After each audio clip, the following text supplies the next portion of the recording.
Hello and welcome to a huge good game. I'm Junglist. And I'm Kapowski. Tell them why it's huge. Well, remember the guys from Pure Ownage? Well, they're back. Except this time it's not Jeremy and Kyle, it's Jarrett and Jeff, the real guys behind Pure Ownage. Clan Vi gives us a Masterclass in Age of Empires 3.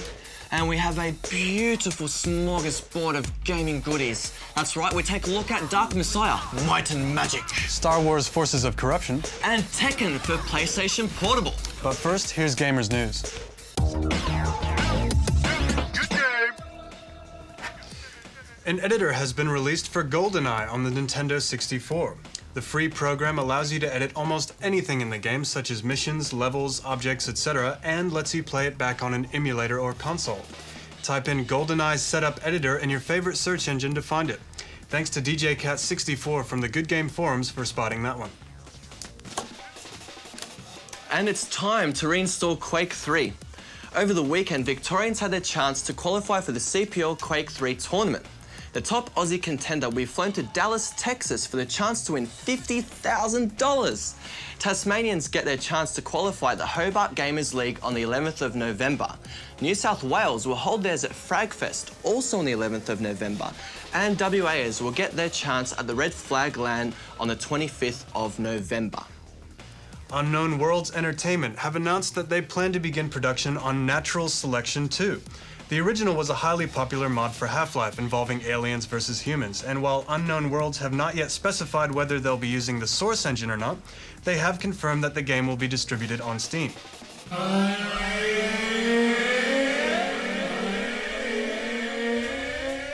This week, we'll be looking at the various types of drives that you'll need for your computer. An up-to-date computer will have a sizable hard drive as well as a DVD drive at the least. An 80 gig drive will suit most part-time gamers, but you'll need anything up to a terabyte if you plan on doing video editing or photography from home. These days, a 250 gig SATA 2 drive costs less than $100 provided you shop around, so why wouldn't you go for as much space as you can afford? I'd recommend between 250 and 500 gigs as an average amount that should satisfy most power users. As for optical drives, the minimum that you want to go for is a DVD drive, with 16-speed dual-layer DVD burners costing less than $50 for a good branded one. Why wouldn't you go for one? And as for a floppy drive, throw that thing out the window. Floppies have been replaced with USB flash drives and CDs. For the cost of 25 floppies in a floppy drive, you can get a flash drive that'll suit you just fine. Now we'll install a hard drive and our DVD drive into the computer.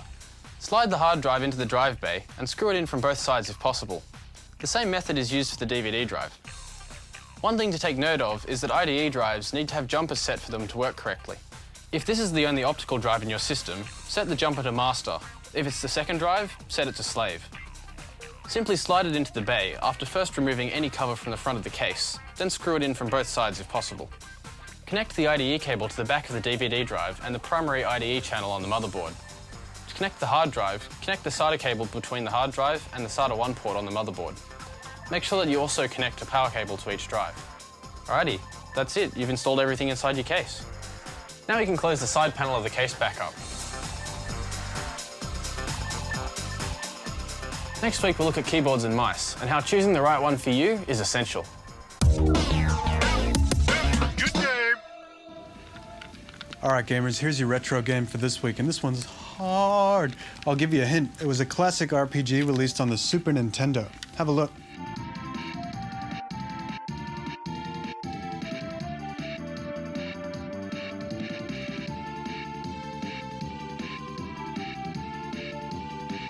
Good luck. Good game.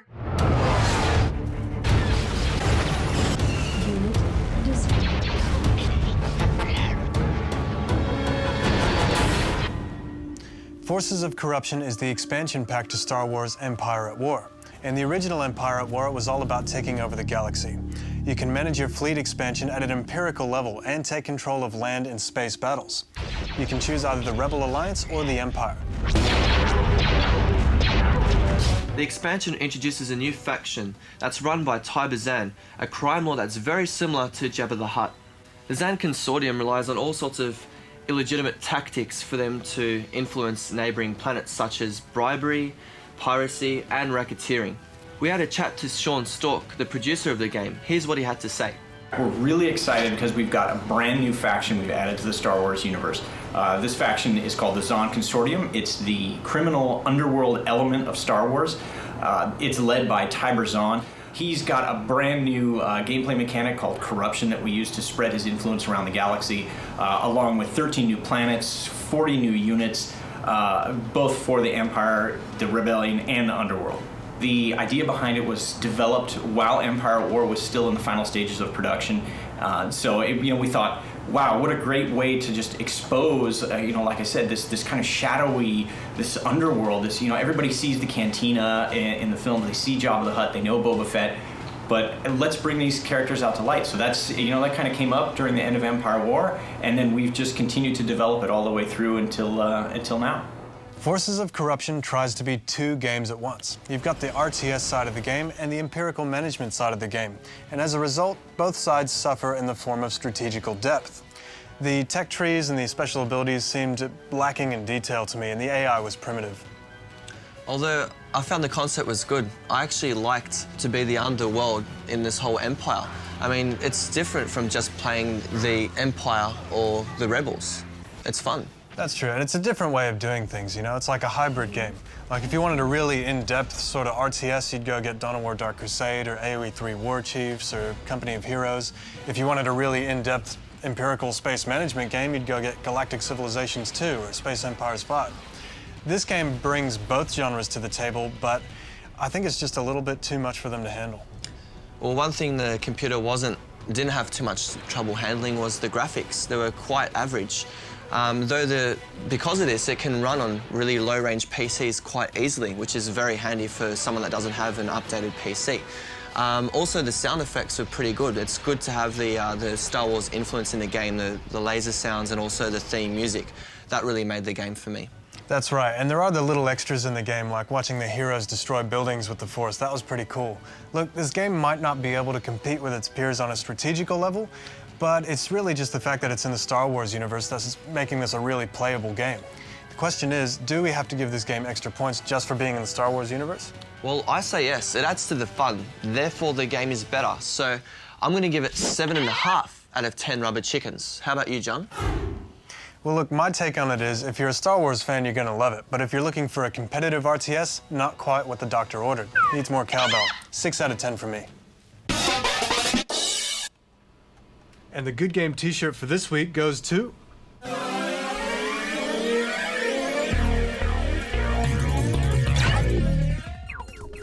A couple of weeks ago, Jeremy from Pure Ownage joined us on Good Game.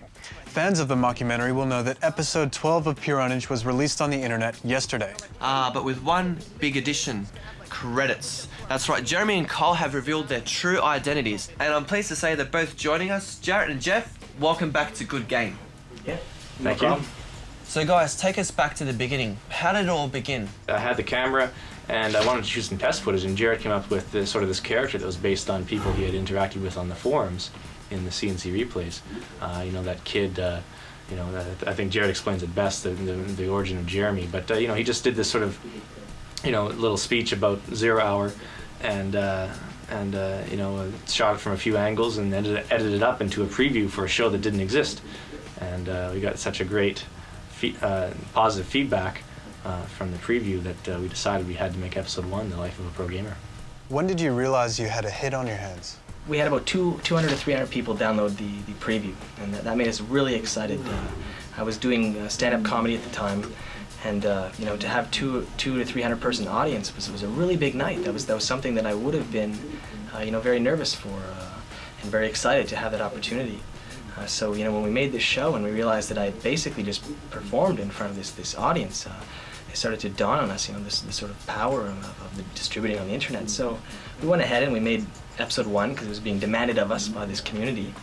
And then when episode 1 was downloaded about 1,200 times, we started to learn about the viral nature of content on the internet. And we went forward and we made episode 2, and when it was downloaded about 4,000 times, I think it was then that we started to realize that this is something that we couldn't treat just as a side hobby, but something that we should really put a lot of focus and thought into. And Do you make a living from Pure Ownage now?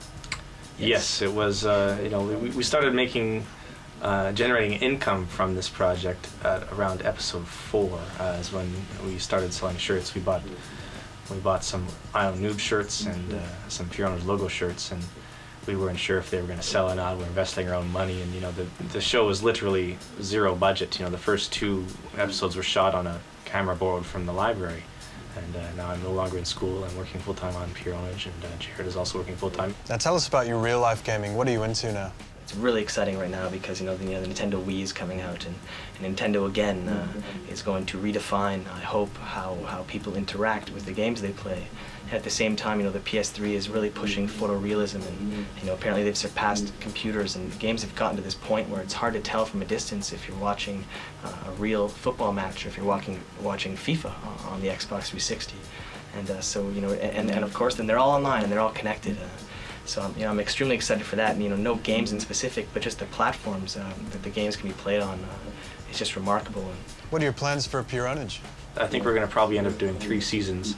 The end of season 1 is going to be after episode 12, and we'll probably do another 2 12-episode seasons. And we've got a lot of other ideas we want to get going on. As soon as we have the production equipment to make a feature film, we've got a few scripts in mind.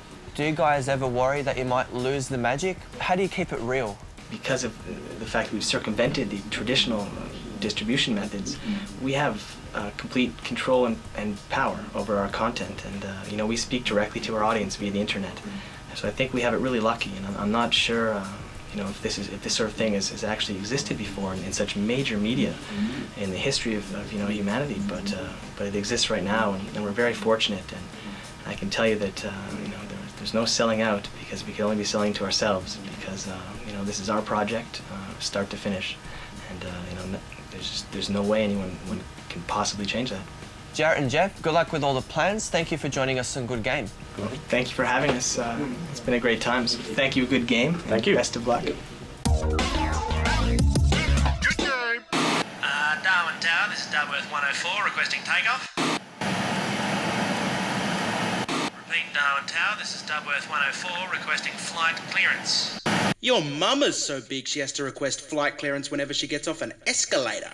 Excuse me, Tower? Oh, sorry, Dubworth 104. Been practicing my streetwise. Oh, it's coming along very well then. Thanks, G. Can I take off? Nope, we've made our radar not be radar. Now it just shows us the team.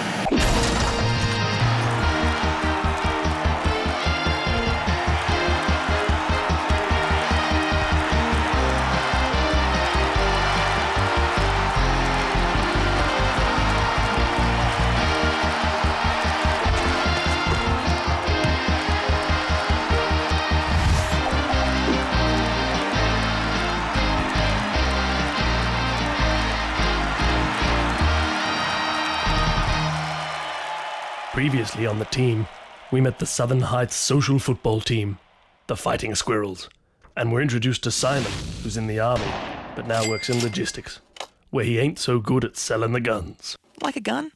No. This week on the team, we discover Oscar.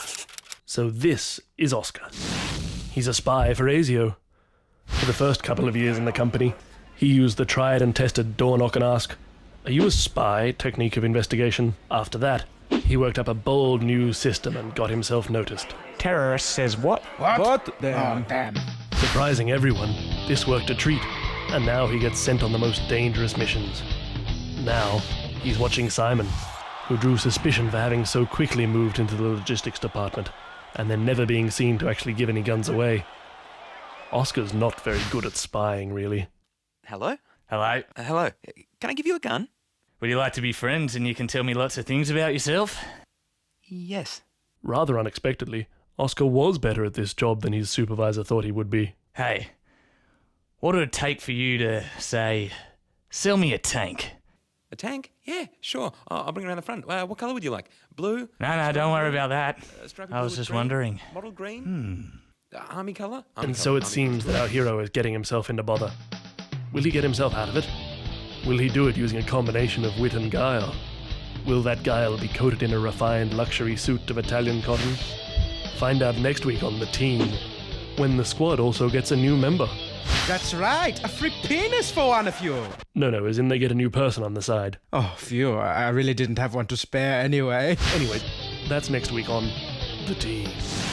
See ya, motherfucker. What do you want? Round one. Fight.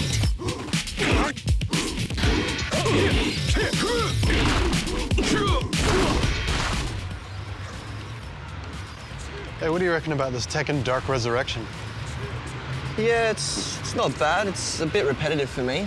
You reckon? I thought this has great fluid gameplay and quick load times. And if someone else doesn't have the game, they can download it off you and you can verse each other. How cool is that? Yeah, look, I did like the multiplayer aspects of it, being able to do the PSP. I wish I had mine right now. But yeah, the single player was just too repetitive for me, and it's not as intelligent as other fighting games that I've played before. Dude, I disagree. This is hands down the best fighting game I've ever seen on a handheld. Totally sets the bar for PSP games. Count your chickens. Look, I'm just going to give it 7 out of 10. Yeah? 9 out of 10 for me. Hey, let's get back. Good game. All right, so I'm here with Alex, a.k.a. Slim Shady, and Glenn, a.k.a. Kuvad. Both are from the Vi clan, the top Australian clan in Age of Empires 3. Thanks for joining us on Good Game, guys. How are you? Pretty good. Good, thanks, man. Yeah.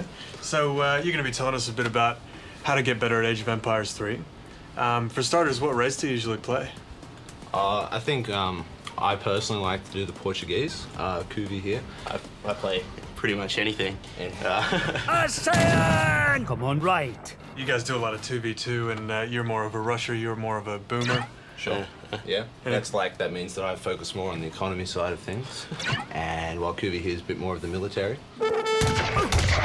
What's the key to balancing your economy really well? The best way to balance an economy is to make sure that all your resources are at zero, basically, the whole time. You're constantly building villages the whole game and keeping all your resources down as low as possible. Only time you might sacrifice villager production is in a very intense fight early in the game when you need as many units as possible because the other guy's throwing as much as he can at you.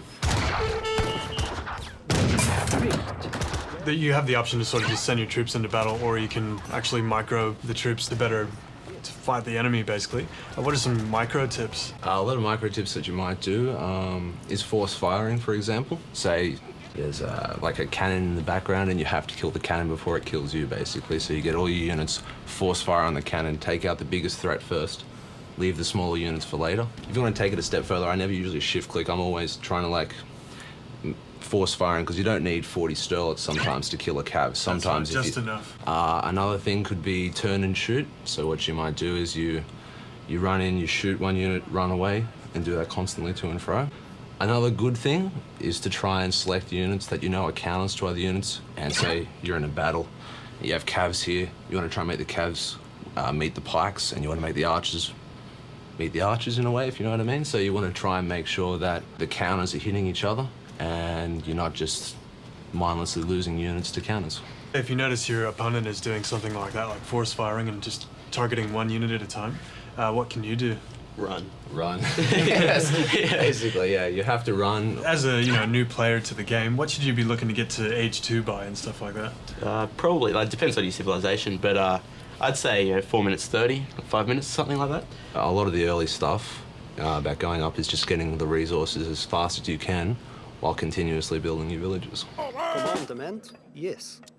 We got some good rivalries going with some other clans and stuff like that, so whenever we win one, we brag about it post, and whenever they win one, they'll brag about it and post the recorded game, so people can come and watch it. So if you're trying to get up in the game, I'd probably say watch some of those. Try and maybe copy like one of us does, or some of the other top players. Oh, there's a website, Age Sanctuary. That's basically has a huge library of recorded games. And what do you guys do when you're not playing games? Beach and a girlfriend and uni pretty much takes up most of my time, so... Instead of watching television, I play this. Yeah, I don't watch TV, so I'll do this instead. Except Good Game. Gotta watch Good Game, for sure. Now, you guys are gonna do a 1v1 here, right? Yeah, should be over in 5 or 6 minutes, yeah. I should just beat him in that. I'll clean him, okay? Fine. Yeah. Yes, commandment. Heil. Yes, heil. Richt. Yes, yes. Just going for the hunting immediately. Just check out where his hunting's at. That's pretty good. It's all about the banter and the screen looking. Heil. Ready. Yes, Forster. Yeah, this is the boring part of the game, basically, because you've done all the stuff. You're just waiting for the food to come in. And exploring the map, making sure that you get the best line of sight possible. So Slim, how important is that first fight? it sets you up for the entire game. Like, if you can get more units into that first fight, you basically can win that first fight, and that can be a very, very important detail in winning any game. Like, recently we were in a big tournament match, and what happened is that we lost our first fight by the smallest margin, and it ended up being a 40-minute game. But because of that, we ended up losing the match because we were on the back foot the entire time.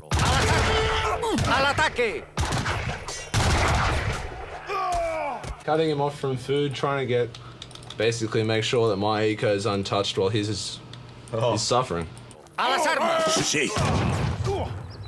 Ooh, he seems to have a bit of mass on me there. So you should try and push in while you have an advantage.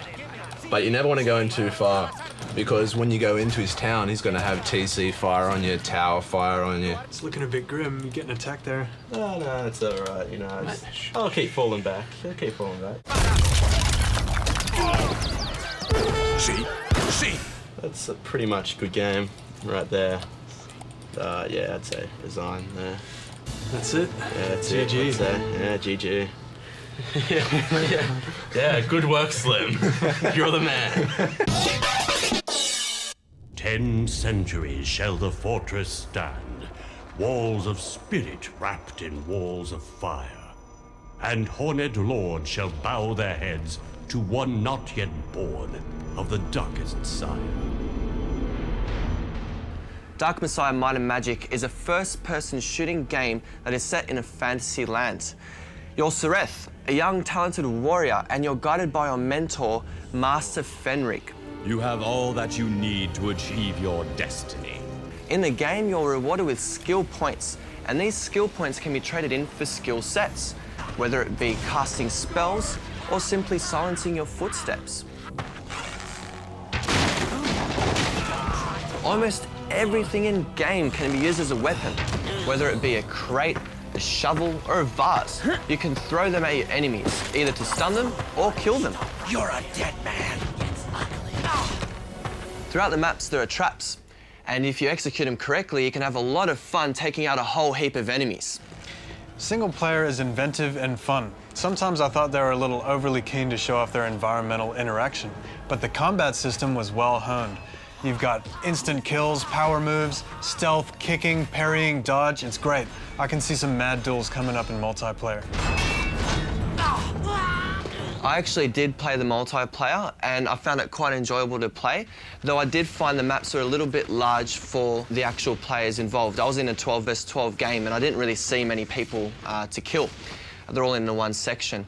Also, the game is very much similar to Battlefield. You've got player tickets, and you've also got the objective of taking over flags.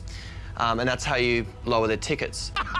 Yes! The mausoleum's ours! Take the battle to them! And also, when I first started playing the multiplayer, there were 5-minute load times. I mean, what's with that? But after a while, after cycling through the servers and actually playing online with all the other people, the map load times did go down. So maybe it started caching them or something.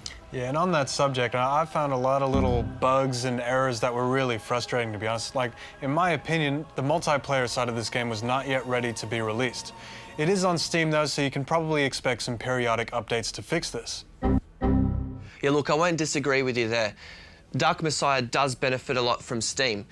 On the other hand, it didn't really install into it in the first place. When I installed Dark Messiah, it was in a separate folder, and if I want it to run through Steam, I have to run Steam Updater. Is that right? Steam Setup, actually. Steam Setup, whatever. So I run Steam Setup. Then it converts all of these cached files into Steam. It takes a while. I want to get into my game. I just want to play it. Now, if you don't do this, Steam will try to download the whole game again, which is 6.5 gigabytes. So go into your Dark Messiah folder, find Steam Setup, and run that. And even if you do, you still have to update it before you can play it. I just want to open the box and play the game. Don't try to run. So what did you think overall, Jung?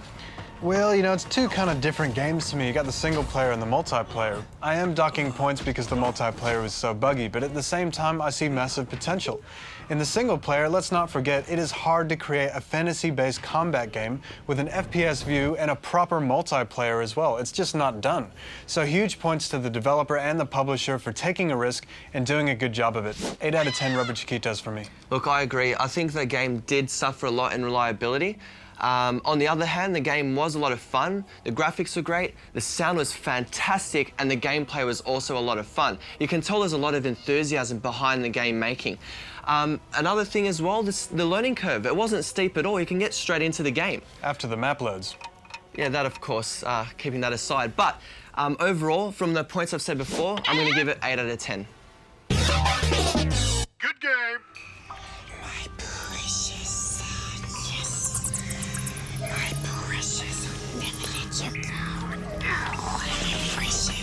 What the heck are you doing, man? I'm just getting the computer ready for the competition. Well, make sure it's ready by the 24th of November. That's when the competition closes. Keep your gaming-related entries coming in. The best one wins the beast. All the info on how to enter is on our website.